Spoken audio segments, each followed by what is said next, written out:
Putain de merde. Je commence à peine, je rigole. J'essaye de me retenir à chaque fois. Mais c'est toujours agréable d'aller sur ce site, ce fameux site officiel de Dragon Ball avec cette fameuse traduction automatique en français. Ah putain de merde. Il y a cependant des informations intéressantes. Voilà, encore une fois, on comprend le sens et je trouve ça génial de nous proposer ce genre de truc. Même si pour moi, les véritables informations sont plus du côté des amateurs. Allez sur db-z.com ou Dragon Ball Ultimate par exemple pour avoir l'info en continu de tout ce qui se passe dans l'univers Dragon Ball. Vraiment les deux, ils sont complémentaires en plus, c'est parfait. Là on a juste de quoi sourire, se poser, taper une barre. Et aujourd'hui on va se pencher sur 3 chanteurs populaires les amis, puisque le site propose une interview de 3 géants de la chansonnette dans l'univers Dragon Ball, dans l'univers de l'animation, dans l'univers du tokusatsu également. Bref, salut à toutes et à tous, Marty Japan, cherchez pas, on passe directement au gros plan, bim, nous y voilà. Salut petit Kaio! Message passionné de 3 chanteurs qui se sont produits à Dragon Ball Games Battle Hour. On les a vus durant le live de la Shueisha, de la Toei de Bandai, de tout le monde, au final tout le monde s'est placé. Et on va parler de géants d'ailleurs. Bim bim bim. Est-ce que comme ça c'est peut-être mieux pour vous? On est d'accord.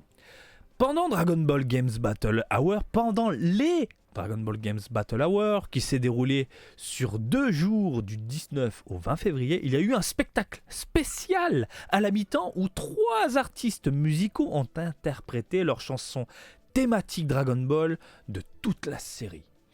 La gamme luxueuse d'invités comprenait Hiroki Takahashi qui a chanté Makafushigi Adventure, et vous avez eu la chance d'avoir un concert orchestral phénoménal avec notre ami, ce dieu de la chansonnette, parmi vous, en France. Et je me souviens, je crois que j'avais balancé un tweet ou je sais plus quel message quelque part, et Hiroki avait répondu en disant « Moi aussi, j'aimerais bien faire ça, mais au Japon. » Parce que oui, j'avais demandé si c'était possible de faire ça au Japon. Ça aurait été monstrueux. Et en plus, l'avantage du Japon, c'est qu'on ferme sa gueule. Alors vous avez été nombreux à l'époque à m'avoir partagé ce moment épique, mais bordel de merde quand t'entends meugler des gens, hurler, mais c'est pas un hurlement d'excitation, c'est juste hurler pour hurler, je déteste ça.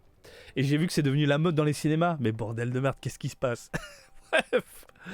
Alors, Ouya Asaoka Ouya qui a chanté Dan Dan Kokoro Hikareteku. Non, je vais pas chanter de Dragon Ball GT. Et le grand, le seigneur Hironobu Kageyama qui a chanté Chala et Chala de Dragon Ball Z.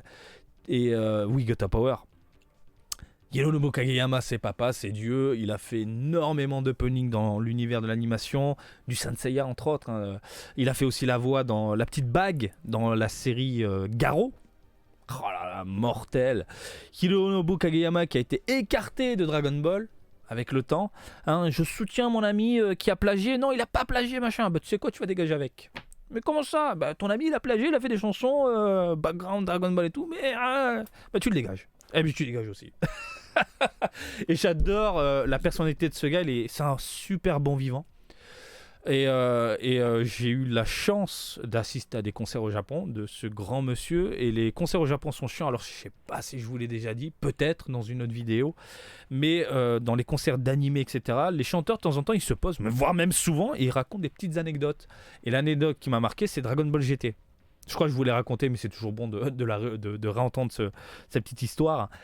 T'as Kageyama qui demande à la salle « Aimez-vous Dragon Ball GT ?» Et là, t'as des mecs qui disent « Oui, c'est génial et tout !» Et ben lui dit « Mais non, c'est de la merde !» Oh putain, mais je chialais de rire. C'est de la merde. Oh Kageyama, qu'est-ce qu'il y a? T'es frustré parce qu'à l'époque, t'as pas été pris pour le générique, j'en sais rien, mais... Vous avez Dragon Ball GT? Moi, je vous dis, c'est de la merde. Ah, c'était fantastique. Allez, on commence la petite interview. On commence en douceur avec une phrase marrante. J'ai connecté avec des gens du monde avec Just One Anime Song. J'ai connecté, en gros, il a fait de belles rencontres à travers le monde, je pense. Il s'est interconnecté intellectuellement. Hiroki! Alors, Hiroki qui nous dit... Tout en se promenant en tant que leader de Common Baby de 84 à 91, Hiroki a également chanté Makafushigi Adventure en 1986, qui était la première chanson thème d'ouverture de l'anime Dragon Ball. Il a fait une pause de la scène musicale de 1994 à 2004, date à laquelle il a fait son retour sous les projecteurs avec les sorties Makafushigi Adventure version 2005 et la chanson thème du jeu Wii Dragon Ball Tenkaichi Daiboken. Ce jeu était terrible, j'avais adoré. Power of Rever. Oh, c'est trop bien! C'est trop bien les traductions automatiques, c'est un kiff. Encore une fois, Bandai, si vous regardez mes vidéos, s'il vous plaît, n'embauchez personne parce qu'on rigole. On comprend le sens, c'est bon. On comprend le sens, c'est bon. Ne vous inquiétez pas, mais qu'est-ce qu'on rigole! Power of Rever. Quel beau gosse, quel génie, quel géant. Il a une putain de voix en plus. Je vais vous dire que c'était la première fois que je chantais la version complète de Makafushigi Adventure dans un assez long temps et c'est plus difficile que jamais. Okay. Je me souviens quand nous l'avons enregistré en studio, il y avait tant de petits indices que le timing que je devais suivre. J'ai rien compris, donc il devait suivre un timing avec des marques sans doute. J'en sais rien. Pour pouvoir enregistrer la musique. Bref, le Z dans le morceau de départ quand je chante Tsukamo Z. Oh, faut aller au karaoké, bordel de merde. Hein. Quand les frontières sont ouvertes, vous venez au Japon, on se fait un karaoké, les gens. Elle me dit, je sais pas chanter. Moi non plus. Je serais chanteur sinon. Toi aussi d'ailleurs. C'est pour ça qu'on va au karaoké pour se défouler. Et quelque chose entre une 16 et une 8e note, et cela a toujours dérangé, peu importe ce qu'ils ont dit. Donc ça a dérangé le Z. Le Z, il aime pas le Z, d'accord. Il n'y avait pas vraiment beaucoup dans la façon, ça veut rien dire. Il n'y avait pas beaucoup dans la façon de créer, ça veut rien dire, ça veut toujours rien dire. Dans la façon de créer de la musique par la programmation et les ordinateurs à l'époque non plus. Donc c'était un peu difficile en termes de conception de musique dans les années 80. Aujourd'hui, je pense qu'on a une technologie beaucoup plus avancée, donc c'est beaucoup plus simple. C'est ça qui veut dire, je pense. J'ai été vraiment surpris quand j'ai entendu une version de style techno de Makafushigi Adventure. C'était quelque chose de complètement différent de rocker. Pardon. De rocker. C'était vraiment génial, même révolutionnaire. Je ressens toujours la même chose à ce sujet. Quel bon monsieur, très pareil, un bon vivant quoi. Makafushigi Adventure est la seule chanson d'animé que j'ai jamais faite, mais parce que c'était pour une série aussi incroyable et universellement animée que Dragon Ball, ça veut rien dire. Donc pour une série incroyable, universelle, Dragon Ball, sa première chanson thème, pas moins. J'ai pas pu me connecter avec des gens du monde entier à travers la musique. Pardon, j'ai pu me connecter avec des gens du monde entier à travers la musique.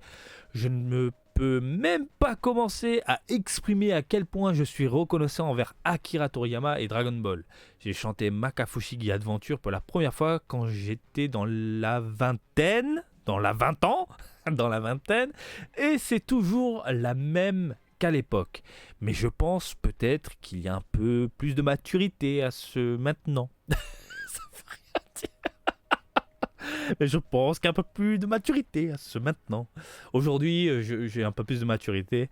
Beaucoup de personnes la chantent encore au karaoké. C'est ce que je viens de vous dire, bordel de merde. Il faut aller au karaoké parce que, bien sûr, c'est un thème qui est resté dans la tête des gens. Et même au Japon, ceux qui n'aiment pas Dragon Ball ou ne regardent pas Dragon Ball connaissent le générique. Le tout premier générique de Dragon Ball. C'est comme One Piece. One Piece, le tout premier générique de One Piece, tout le monde le connaît. Ma femme, par exemple, qui n'a jamais vu One Piece, connaît le premier générique de One Piece. C'est pour vous dire à quel point l'animation fait partie de la culture et du coup les chansons aussi, les chansons d'animé. Donc tout le monde chante au karaoké, évidemment. Et ce genre de choses aussi. Alors j'espère que quand ils m'ont entendu la chanter, ils pensent « Oh, c'est comme si il a chanté maintenant !» C'est rien, ça veut rien dire. Oh putain. Oh, décryptons un peu tout ça. Beaucoup de personnes le chantent encore au karaoké, ce genre de choses ici. Alors j'espère qu'ils m'ont entendu le chanter. Ils pensent, oh, c'est comme s'ils le chantaient maintenant. Donc en gros, que tu as gardé un peu ce timbre d'époque et que les spectateurs, du coup, ont toujours cette sensation en se disant, putain, il n'a pas changé le bonhomme. Enfin, je le vois comme ça, la phrase. Le sens des paroles s'est approfondi avec le temps, mais j'essaie toujours de le chanter, de la chanter comme je l'ai toujours fait. Ouya! Ouya et chaud bouillant. a fait ses débuts en 1995 en tant que chanteur principal de Feel of You avec leur single Kimiga Itara et a suivi avec leur deuxième single à succès Totsuzen qui s'est vendu à plus d'1 million d'exemplaires. À partir de 96, Yuya, alors Yuya ou Yuya a sorti une série de chansons à succès, à commencer par la chanson thème d'ouverture de Dragon Ball GT, Dan Dan machin. Après la dissolution de Feel of You en 2002, il a continué pour poursuivre une carrière d'interprète solo. 2022 a marqué le 18e anniversaire de ses débuts en solo. Donc en gros, après la dissolution, il a disparu. Je le vois comme ça. Je sais pas ce qu'il fait du coup ce bonhomme. Quelle classe, quelle classe. C'est fou de penser que je suis ici dans un studio high-tech avec tout le dernier équipement, chantant une chanson d'il y a 25 ans. Cela réaffirme vraiment à quel point Dragon Ball est aimé dans le monde entier. Quand j'ai été nommé chanteur de la chanson thème de Dragon Ball GT pour la première fois, je l'ai vraiment aimé à cause de la façon dont les paroles du titre Dan Dan Man étaient accrocheuses. Mais au fil du temps, j'ai réalisé que les paroles s'accordaient très bien avec Dragon Ball. C'est vrai qu'elle est très bien quand même la chanson. Il y a un petit côté voyage, un petit côté joyeux, un petit côté posé, voilà. Il y a la partie qui va Aito Yukito Hokorio mote tatakau yo, je me battrai avec amour, courage et fierté. C'est juste Dragon Ball en un mot. Plus le temps passe, plus les paroles semblent devenir profondes. D'un autre côté, je ne pense pas que je ne veuille jamais changer la façon dont je la chante, parce que si je vous lis en français, je vais vous lire selon ce qui est écrit. D'un autre côté, je ne pense pas que je veuille changer. Alors attendez, j'ai oublié le jamais. D'un autre côté, je ne pense pas que je veuille jamais changer la façon de je le chante. Oh putain de merde. Je ne voulais décevoir aucun des fans qui avaient l'habitude de regarder l'anime à la télévision, alors je l'ai chanté pour le spectacle de la mi-temps, aussi près que possible de la chanson dont il est sur le CD. Donc il a essayé d'être le plus fidèle possible qu'il soit par rapport à ce qu'on connaît de nous, les fans. Même s'il s'agit d'une performance en live, je crains que si je le change trop, alors cela ne tient pas à la façon dont les gens s'en souviennent. Oui, c'est compréhensible. Personnellement, je suis plus heureux quand je peux l'écouter et penser « Ah, tu ne changes jamais. Je suis devenu un meilleur chanteur au fil des années, alors peut-être que certaines parties sont un peu plus polies qu'avant. » Des rires. Je pense que je suis la seule personne qui le remarquera cependant. Donc on est plus dans le côté fidèle, ils veulent que les gens se disent « T'as pas changé mon gars, t'es toujours le même. » Ok. Kageyama, pour moi c'est l'inverse. Quand il fait un live, et encore une fois j'ai assisté à plusieurs de ses lives, il ne se prive pas pour changer l'intonation, faire des exercices vocaux complètement incroyables, limite sur scène. Tu te chauffes la voix ou tu chantes là? Mais il te défonce les oreilles. Et c'est vraiment un régal, un plaisir. J'ai les poils qui montent, j'ai le kick, il est dur. Il est dur. Passe-moi un mouchoir. Non, mais c'est fou. C'est fou. Et il n'hésite pas à rajouter des waouh, des yeah, des ouais. C'est génial. Un bonhomme comme ça sur scène, c'est de la pure folie. Et si vous avez traîné dans les Japan Expo et compagnie, il a déjà fait des concerts, même dans le sud de la France. Si vous avez assisté, vous comprenez exactement ce que je suis en train de vous dire. Bref, Hironobu Kageyama, alias Papa. Il a fait ses débuts en tant que chanteur du groupe Lazy en 1977. Après avoir changé de label pour Nippon Columbia, c'est Sony ça aujourd'hui je crois. Ou ça a toujours été Sony, je sais plus. Il a commencé à chanter des chansons pour des séries animées et tokusatsu, c'est ce que je vous disais. Hein. Tokusatsu, pour ceux qui ne savent pas, c'est l'univers du super-héros. Hein, de live action à la télé, les séries, voilà. Y compris la chanson thème d'ouverture, Chala Head Chala, pour Dragon Ball Z en 1989. Après avoir fourni des voix pour une pléthore de chansons d'animé, Hironobu est connu comme le visage de la musique d'animé au Japon. On le connaît. Et je me souviens, avec un concert avec mon meilleur pote, après le concert, on est parti derrière le backstage. On attendait à la sortie et vous auriez vu le peuple qui attendait derrière, juste pour une photo, une bise. Enfin, une bise, c'est les Japonais, mais moi je veux ma bise avec Kageyama. Claque-moi la bise, bordel, un autographe. J'essaie de gratter un autographe, il a pas voulu, putain. Mais il m'a fait un petit waouh quand même, il m'a dit salut. Bref. Oui, donc il est très très connu. En 2020, il a formé Jam Project. Alors, c'est un groupe qui regroupe énormément de chanteurs de la mort qui tue et ils font pas mal de concerts. Depuis le Covid, je sais pas ce qu'ils font. Une unité de chanteurs, d'anime. Une unité de chanteurs, d'anime. toujours actif en tant que son leader actuel. C'est vrai que c'est le leader des Jam Project. Oh là, quelle patate. Quelle patate. Allez, qu'est-ce que tu nous dis, Ronobu? Tchala et Tchala est une chanson spéciale. En termes de renommée, c'est comme ultra célèbre. Des rires. Haha. Putain de merde. Les gens le savent où que vous alliez. Oui, tout le monde connaît Dragon Ball, Tchala et Tchala. C'est clair que quand t'es fan, tu connais Kageyama. J'ai chanté plus de chansons d'animé que je ne peux compter au cours des années, à un tel point qu'il en oublie. Et quand on lui ressort des chansons dont il a chanté, j'ai vraiment chanté ça. Les interviews à la télé quand ça passait encore, mais putain, mais le mec, il était partout. Il était vraiment partout. Et même dans les jeux vidéo, dans les intros de jeux vidéo. Bref. Mais à chaque fois que je chante Tchala et Tchala à un concert, la température de la salle saute de 2 ou 3 degrés Celsius au moins. Et il avait dit, pour lui, Tchala et Tchala, c'est lui et c'est que lui. Quand il y a une reprise, et ça avait été repris pour Kamito Kami, en français, Battle of Gods, le film, je sais qu'il avait râlé, il a dit non, vous n'avez pas l'âme de la chanson, vous n'avez pas l'essence de la chanson, vous n'avez pas cette folie de la chanson, cette reprise, elle est pourrie. Il n'a pas dit concrètement qu'elle était pourrie, mais tu le sous-entends, voilà, tu le comprends, voilà. Et je ne sais plus quelle interview il avait dit, Tchala et Tchala, c'est moi. Et Tchala et Tchala, c'est Dragon Ball c'est moi. Il est génial. Quand je l'ai joué pour ce spectacle spécial, donc quand je l'ai chanté durant ce live, c'était comme toutes ces scènes où j'ai joué partout dans le monde apparaissaient devant moi. Quoi ? C'était comme toutes les scènes où j'ai joué partout dans le monde. C'est comme si toutes ces scènes où j'ai joué partout dans le monde, apparaissaient devant moi. Ils revoyaient tous ces fans à travers le monde en chantant devant une caméra pour un live. C'est beau, c'est poétique, c'est héros debout. Même maintenant, je me souviens encore d'avoir été époustouflé la première fois que j'ai entendu le premier match d'ouverture de Dragon Ball. La vitesse, la puissance, c'est incroyable. Les visuels à l'écran, la musique et les paroles fonctionnent parfaitement ensemble pour créer un résultat extrêmement mémorable. C'est vrai que les intros, toutes les intros de Dragon Ball, c'est quand même fou. Quoique Dragon Ball Super, il y a beaucoup de merde en musique. Mais je vous parle Dragon Ball Z, un peu de GT, ça reste quand même superbe. Cette chanson est l'endroit où je puise encore mon énergie pour chanter des chansons de Dragon Ball à ce jour. Même si Tchala Tchala est ultra célèbre, il y a bien sûr beaucoup de personnes qui adorent vraiment We Got Power. Et évidemment, We Got Power. Parce que là, on était parti dans une transition de montée en puissance et de bagarre et de Majin Buu et de Majin Vegeta et voilà. Donc We Got Power, elle est super rock'n'roll en plus la musique. Et puis ultra dynamique. Bref, tu sais de quoi je parle. Je pense que c'est parce que l'histoire de l'animé à l'époque est liée à cette chanson pour leurs souvenirs.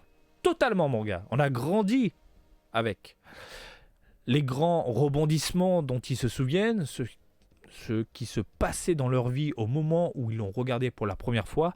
Ces choses peuvent avoir un grand impact sur ce qu'une chanson signifie pour les gens, et pour certaines personnes, ce sont les chansons qui sont venues plus tard, plutôt que celles au début, avec qu'elles, elles, sentent la plus forte connexion. C'est avec elles, ils ressentent une forte connexion. Tout à fait. Je suis tout à fait d'accord. Alors je vous traduis ça gentiment. En gros, tu regardes Dragon Ball, t'as kiffé, et puis quand il y a eu ce boom dans l'univers Dragon Ball, cette montée en puissance avec des Super Saiyajin 2, avec des Super Saiyajin 3, où là ça te marquait tellement, ça te martelait le crâne, et que t'allais dans les cours de récré, et que tu voulais changer des POG, des cartes, machin, etc., t'avais forcément Tchala et Tchala en tête, ou Ariane. Dragon Ball Z, t'as de la version techno. Le genre Gohan. Mais les vrais, les vieux de la vieille, les vrais, on avait tous notre petite cassette que tu mettais dans ton Walkman, cette cassette avec à l'intérieur les vrais openings en japonais. Et combien de fois je les écoutais en boucle? Évidemment. Même nous, Européens et Français, ça nous a marqué, les génériques japonais. Et pour avoir ce genre de truc, c'était complètement fou. Donc, j'en étais où? Et donc, pour les deux types de personnes et tous leurs souvenirs. J'espère qu'ils ont apprécié ces deux chansons que j'ai interprétées. Mais bien sûr qu'on adore. Bien sûr, on adore Hironobu. Regardez le spectacle de l'habitant dans les archives, site japonais, site en anglais, et puis on a fait le tour. Bah écoutez, c'était une interview vraiment amusante, marrante, intéressante. Lui, il veut plus le côté fidèle qu'on pense à lui. Lui, c'est le vieux de la vieille qu'on admire et qu'on admirera toujours. Et puis Hironobu Kageyama, c'est la légende. Pour moi, c'est la légende. Voilà, papa. Merci papa pour ces bons moments et on espère en voir d'autres. Et surtout que cette satanée crise sanitaire s'arrête pour qu'on puisse tous kiffer, une bonne grosse kiff. Encore une fois, dans une salle, en se tenant la main et en gueulant tchala tchala. Tu sais pas chanter japonais, c'est pas grave, chante en yaourt. Du moment que ça vient de ton cœur, mon gars, y a pas de souci.